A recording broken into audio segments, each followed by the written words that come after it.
Hello and welcome back to Let's Play Wrath of the Righteous with me, Bring It On. Let's continue exploring Polaris Fall. I found... something? Alright, Funerary Dagger of Ruhad the Book Reader. The hilt bears the following epitaph. I'm the mighty chief, Ruhad the Book Reader.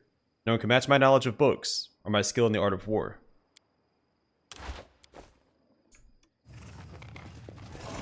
Yet another obstacle. Be gone, fiend!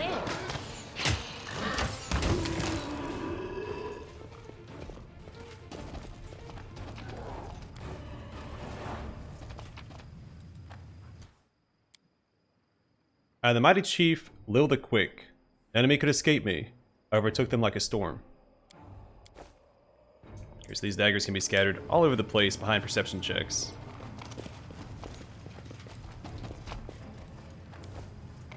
I'll go ahead. I will resist! We won't fall here. I swear it. You're irrelevant. Prepare yourself. You are beyond redemption. Desna, guide my hand. Into the fray! You brought the wrong mongrel. Okay. Fall! Just falling into death. You won't survive me.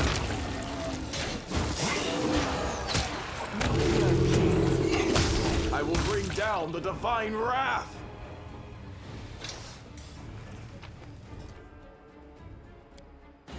Alright, I am the mighty chief, Dwidgery Stormraven. The spirit spoke with me, granted me power like no one has ever seen.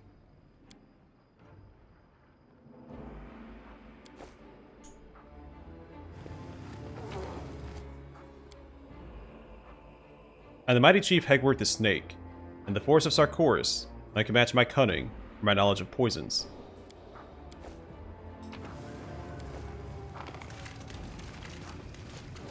I sense something.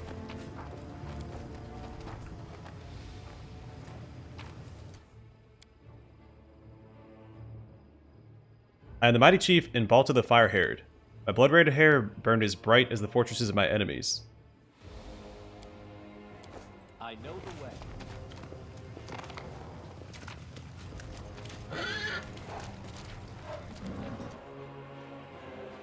I am the mighty chief, Aegna the Spinstress.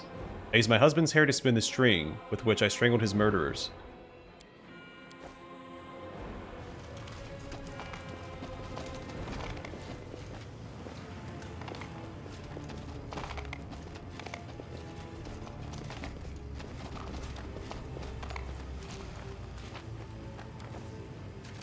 I found...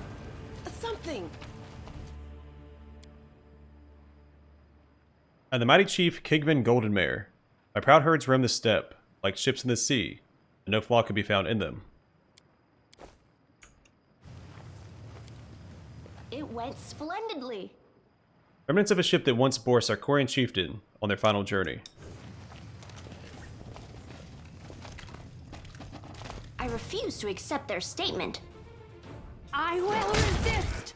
I'll remove this obstacle. Did you see that? Prepare yourself. Oh wait, Disappear. here's the one behind us first. There we go. Performance is lacking. You are lacking. I'm always open to ideas. Follow my lead.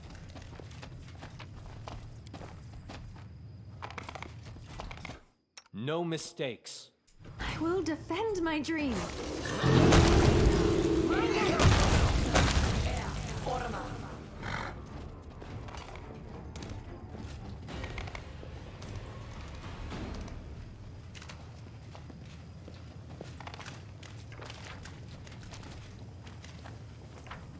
Well, that looks like it's the entire area besides the door, so let's proceed.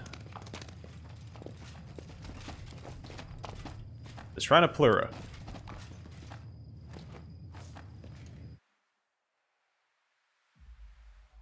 Did we find trouble?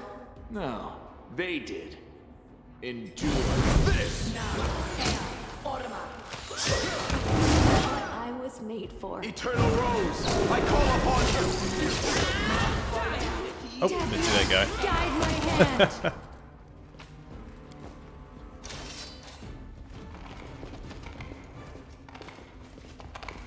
Let's prove Make their every logic is strike lacking. count.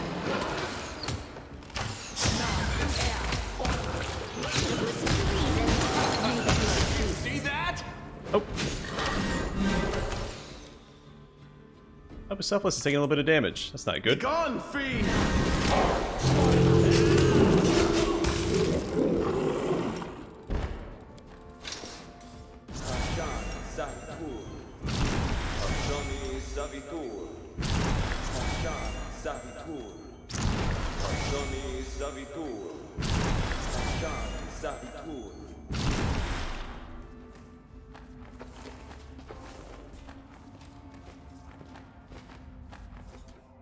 Small mushroom patch that has clearly been tended with loving care.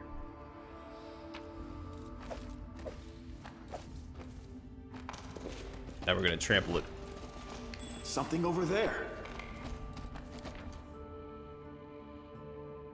And the mighty chief Gauntlet the Wild Boar. The army was so vast, all the young grass in the steppe was trampled when they marched. What a coincidence. Let's talk about trampling. The other dagger we found next to the ship was also a coincidence. He compared his herd to a ship.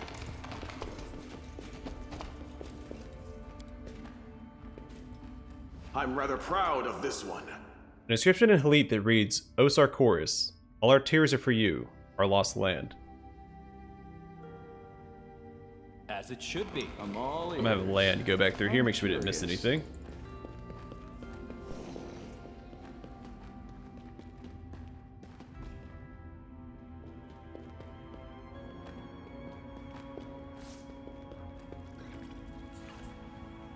That is not far. This might put up a fight. I am prepared. To battle, my friends! You've crossed the wrong mongrel. Let's try this way. This will hurt.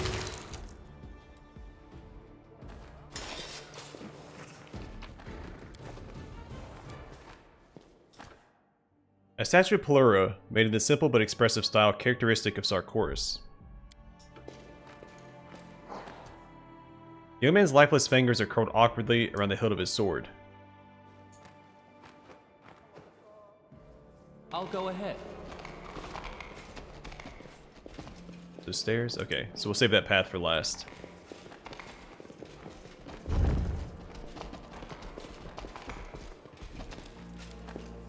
Ascending usually means the way forward. I finished here. I know Is the there way. more? Someone's put a plate of food scraps near a hole in the wall, hoping to tame some small animal. Follow my lead.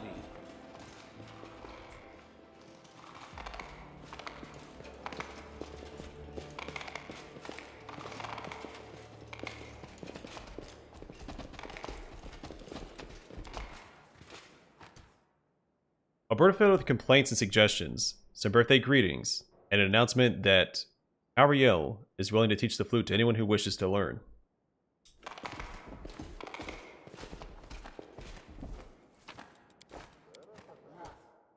A rack filled with what looks to be ancient Sarkorian weapons.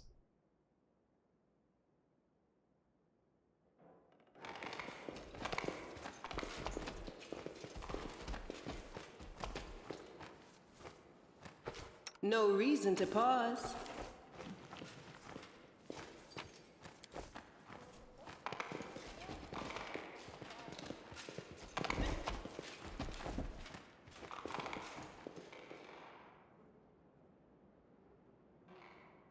I'll finish clearing these out, then I'll send land back around to make sure I didn't miss any perception checks anywhere.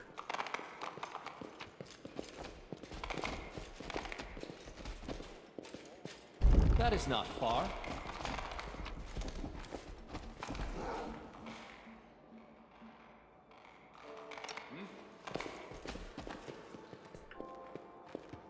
Conveniently, he's also the fastest member of the party, so shouldn't take too long. What's over there?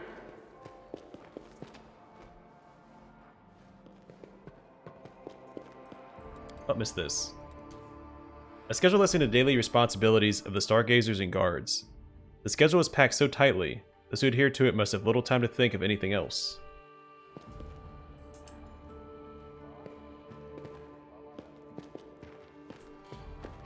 Doubt is the heart's greatest challenge.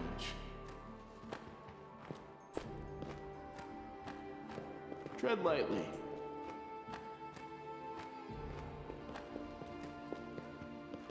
Can't hide from me. My funerary dagger of Aregal the Saint. I am the mighty chief, Aregal the Saint. I'll fall like a dragon on behalf of my clan, but in the end, I left the world behind and devoted myself to Pulura. What's that noise?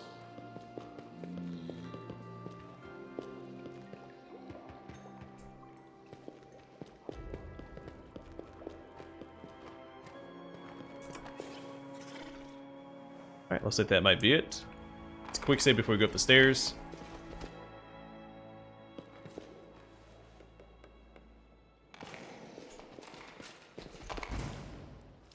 You're irrelevant. A calculated risk. This should do it. The light take You won't survive me. Let's try this way. This spell doesn't work like What I was made for. Mind over muscle.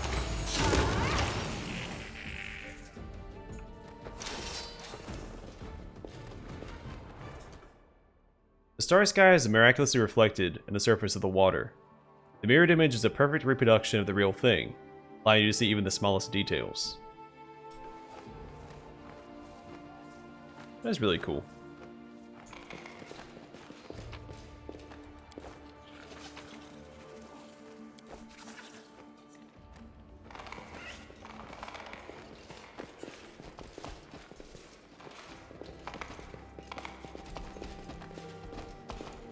So we have some sort of puzzle here. Is this I'll go ahead. associated with the daggers?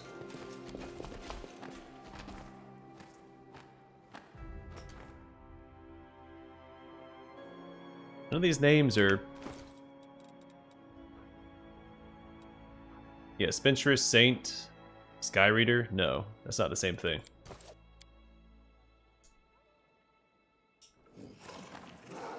Alright, let's keep exploring. Maybe we'll come across something for that puzzle too.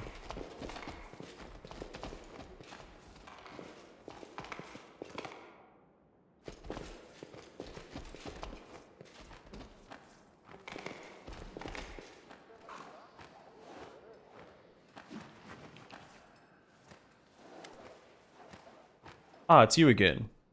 The demon flips through the pages of an ancient tome with a bored expression. He does not seem at all surprised by your arrival. Sorry, I'm busy right now. I don't have time to chat. We have to find something else to do. For example, you try and save those fools over there. Stop the demon.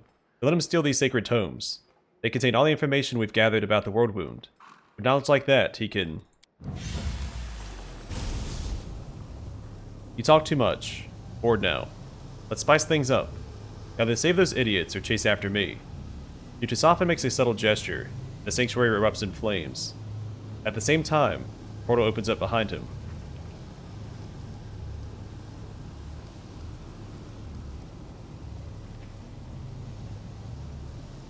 I do want to speak to these people, but they also told us not to let him get away with the book, so I'm going to follow their advice. They don't have any other context to go off of. So stop me, Deciphering. I can't let you leave with such dangerous knowledge. You're such an annoying creature. Fall! Alright, let's get haste out.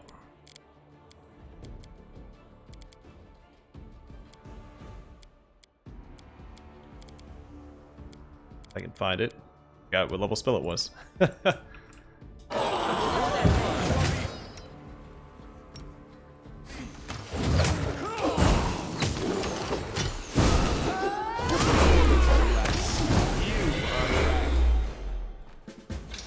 Oh hey, Socio got the killing blow, and we summoned a Baylor. All these people died. I know the way. Alright, let's take a look around and get rid of... Oh, Bucephalus also went down. Cosmic Caravan and its journey across the night sky. Oh, wait. Alright, so these are the same names that were on the puzzle back there, around the fountain. A set of tables filled with astronomical data and observations about the world wound. A success worthy of praise. The tomes are filled with ephemerides? Data about the movement of the celestial bodies. The data seems to have been gathered over centuries.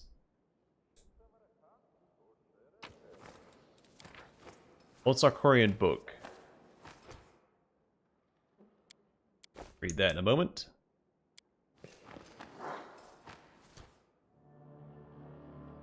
The scientific research of Polaris stargazers can be found on these shelves. The books and scrolls contain meticulously detailed observations about the movements of the celestial bodies. There's nothing left of value on these bookshelves. Okay. The books and scrolls on these shelves contain information about a research project known as the Northern Lights.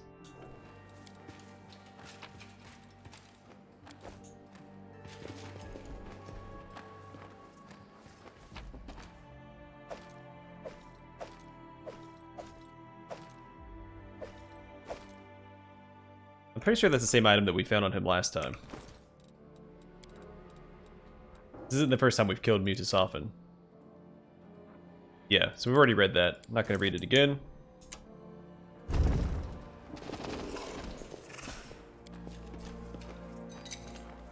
I'm glad I was useful to you. Always be ready for the worst. I'll see to your request.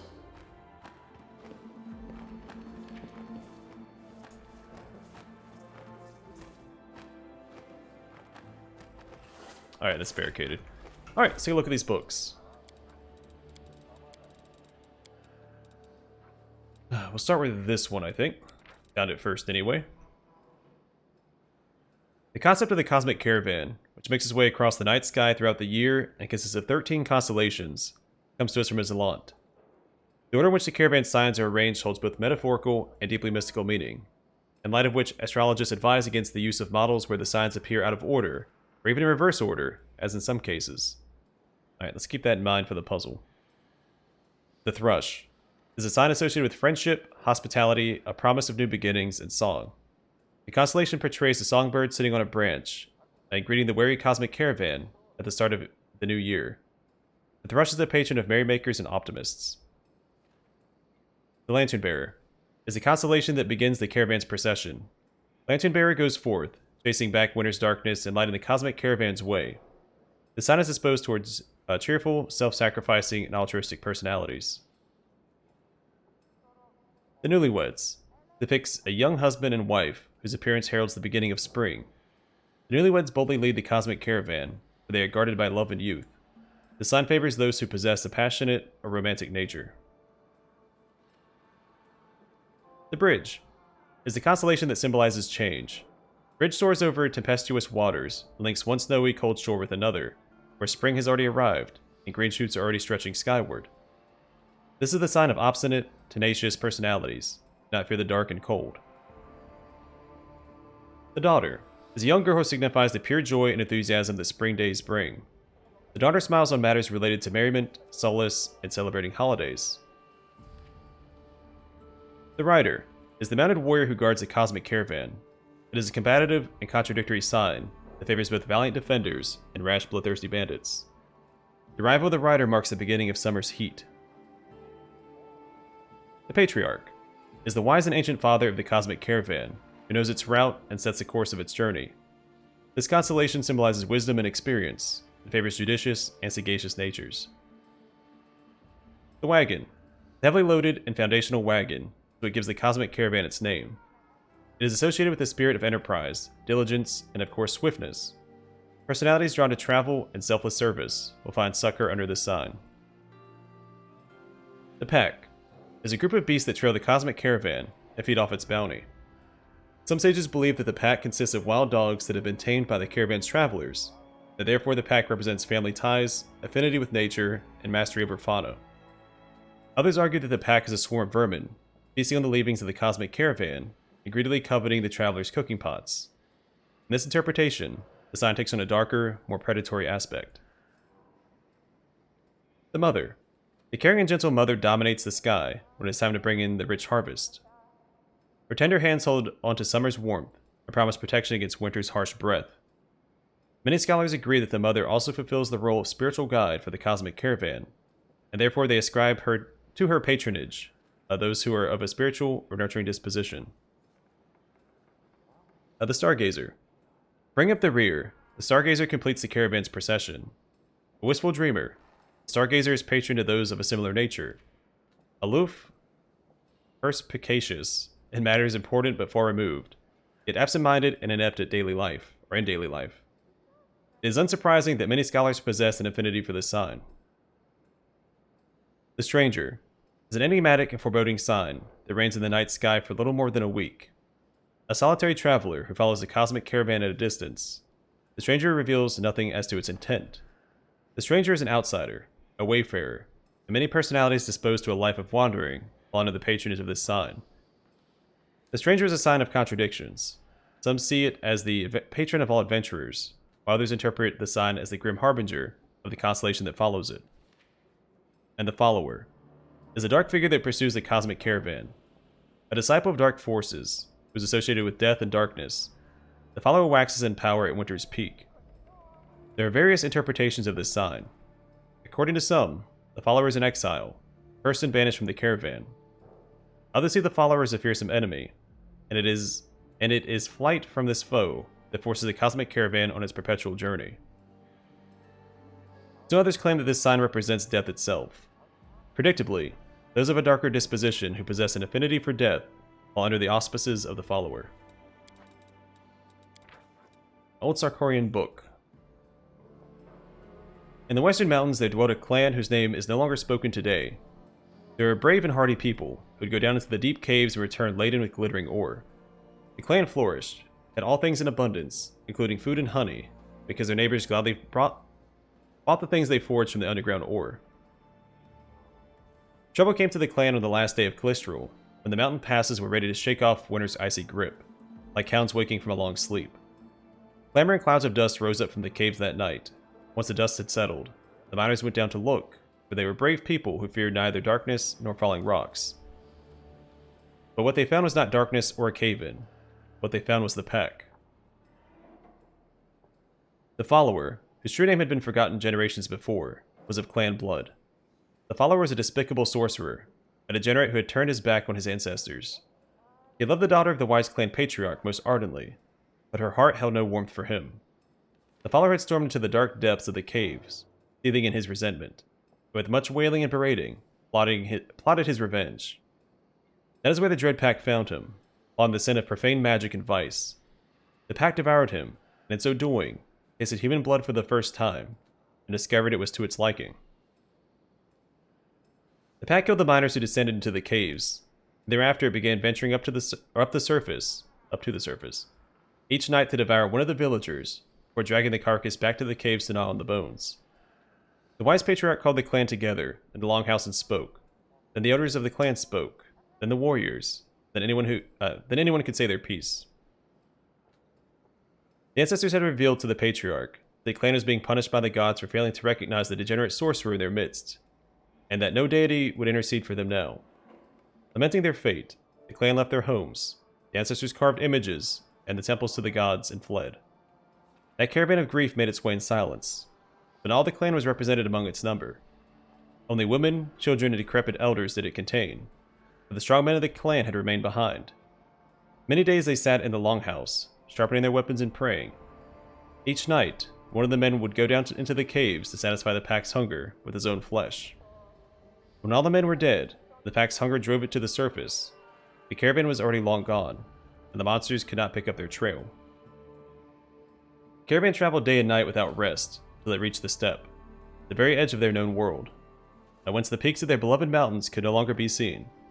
And there they settled, living threadbare, meager lives, because they did not know how to rear animals, and live the nomadic life that required. and because they had no strong warriors among them. The clan quickly dwindled, the old died, the young found husbands and wives in other clans, left to join new households. Years later, during one of the Harsh Step winters, Clan Patriarch fell sick and died in the arms of his daughter. No one could recall the location of that house where the clan had once resided in such freedom and dignity. The final pages of the book have been roughly torn out. But we found this as well, didn't we? Yeah. Let me look at this real fast. Well, let me do one thing first. So I think that the first obvious thing we should try, before I start thinking about it too much, Are we in trouble yet? I'm gonna try and do these in order of this book. The Thrush, Lantern Bearer, Newlyweds, The Bridge. Alright, so Thrush. Alright, so it seems like it goes in order.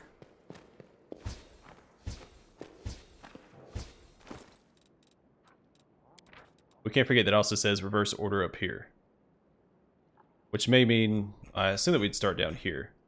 But reverse order might also mean starting with Thrush and then going to the follower. Wait, what's cusp? Hold on a second. It's supposed to be 13, right? 1, 2, 3, 4, 5, 6, 11, 12, 13. Did I miscount? 1, 2, 3. Yeah, there's 14. Okay, well that's bamboozled me. Cusp is not mentioned in this.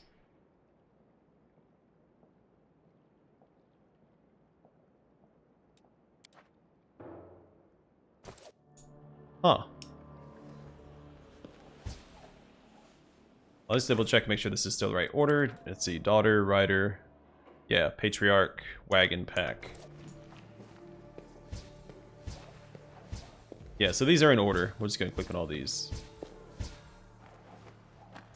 I don't know what cusp is supposed to be. Does it just reset it? Okay, yeah, it just resets everything. Alright, so let's try the opposite order. As I mentioned, doing it in reverse earlier. And then what we'll do is we'll go through the other book. That didn't do anything either. Okay. So we'll start here. What's mentioned first? The pack is mentioned first. Then the follower. The daughter, the patriarch, but they weren't significant yet.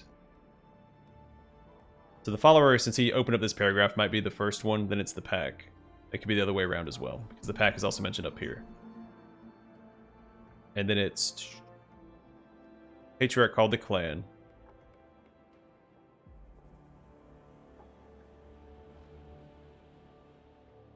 Patriarch fell sick and died in the arms of his daughter. And this is the finishing of the story. The rider.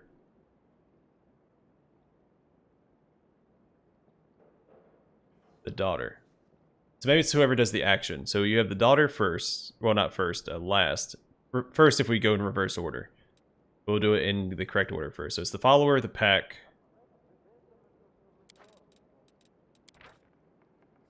Follower, the pack. Patriarch. Rider, daughter. If that's... I mean, that might be wrong. I have no idea. Alright, so... Follower. Pack. Again, the pack might be first. It's hard to tell. This might be something I have to put an edit in for, because I think there's several interpretations for this. I think it was, what, the patriarch next? He called the clan together. Then it was the... But you see, he died in the arms of the daughter, so I don't know. She didn't do an action there, though, so I think it's the rider, then it's the daughter. Let's find the rider. The daughter.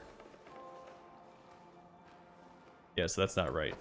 Let's do it in the opposite order. So it'd be the daughter, the rider, patriarch, the pack, and the follower.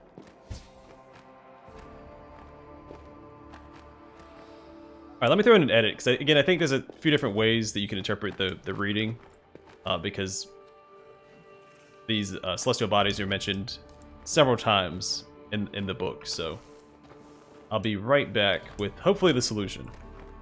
And welcome back. I think I figured this out. I'm going to put in my solution, see if it works, and if it does, I'll explain how I got there.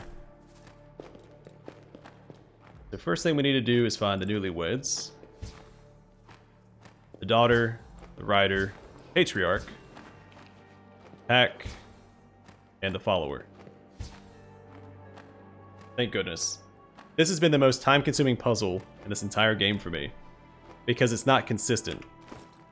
So initially I was trying to use the characters as they appeared in the story as the order that you put it in for the puzzle. Both the correct order and reverse order and a few other different patterns. The order they appear in the story does not matter. It almost works, but then the writer kind of throws in a stick in those spokes.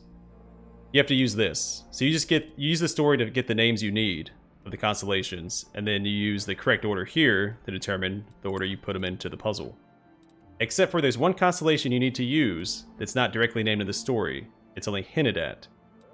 And that's what was throwing me off. The second paragraph here. Trouble came to the clan on the last day of Calistral. Last day of Calistral falls under the newlyweds, which is not directly named in the story anywhere. What the heck, man? I actually had to step away from the computer for a bit and mull it over. As you see here, I stepped away, I reloaded back in. It was, whew, what a doozy.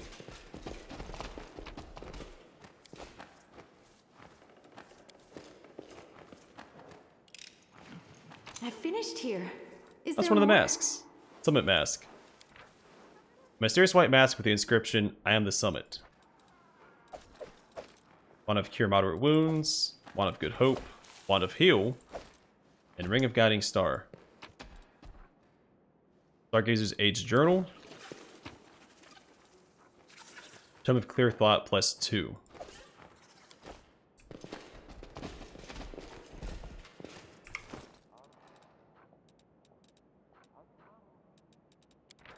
Alright, this heavy book contains instruction on improving memory and logic, but entwined within the words is a powerful magical effect. If anyone reads the book, she permanently gains a +2 inherent bonus to her intelligence score. Once the book is read, the magic disappears from the pages, and it becomes a normal book.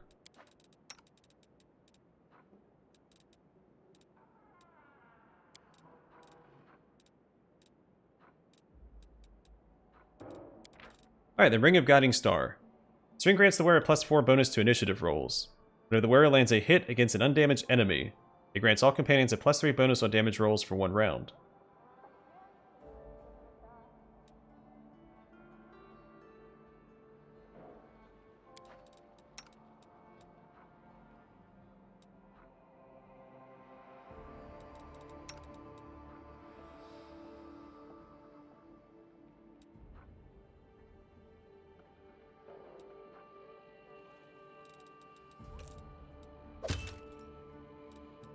Seems like a good change.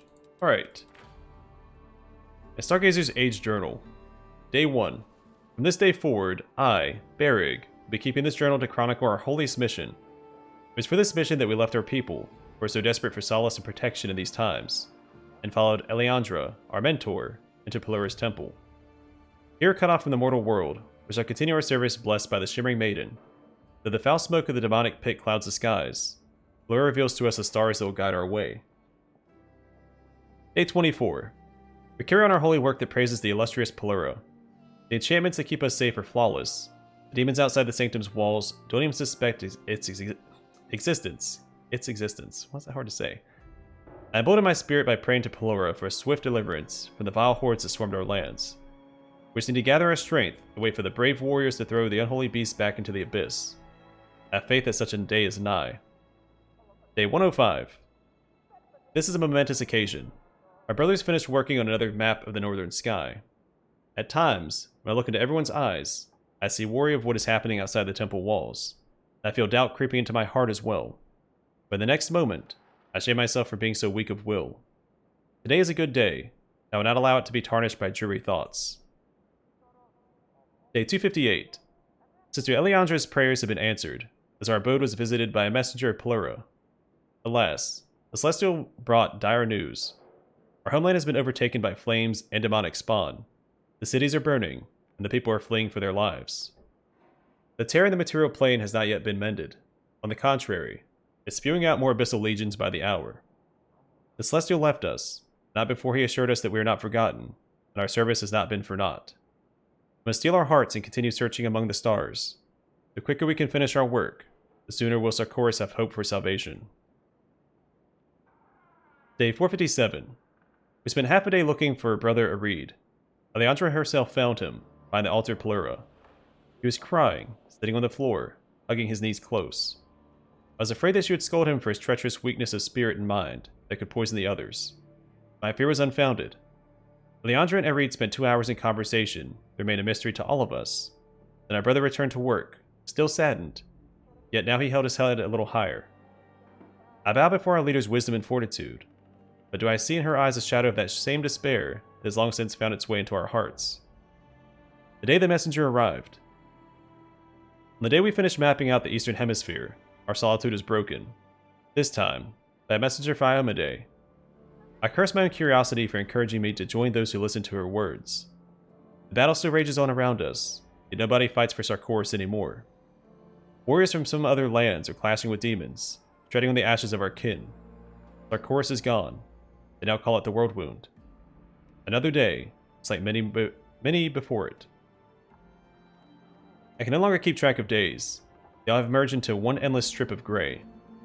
Even Polaris starlight cannot drive away the darkness in my heart. Our service has been in vain. We have nothing to go back to. All I have left is to languish here, day in and day out, fulfilling my duty to my brothers and sisters. And thus, day in and day out, do I toil without a moment's rest, all in the name of our sacred and, Pulura forgive me, pointless duty. But at least I no longer have to keep up this miserable journal.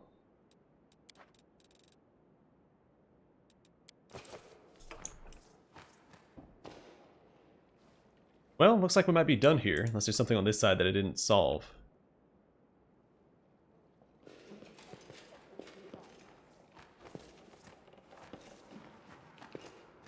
Time's not waiting. Let's try putting it in the opposite way.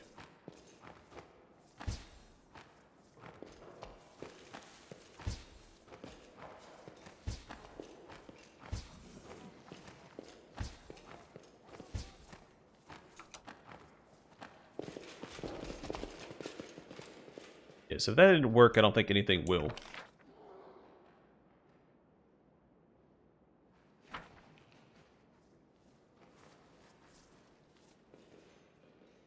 I'm not going to fret about it. That puzzle took me long enough. I'm happy to have solved the first half of it. This is the second half. Well, we'll come back to it later at some point. Alright, so I'm going to call it... I'm going to call the episode here. Off camera, I'm going to leave this area, teleport back to Dresden, and then we'll pick up from there. We have not many quests left. We'll go after the Ineluctable Prison next. For now, thanks for watching. I hope to see you guys in the next one.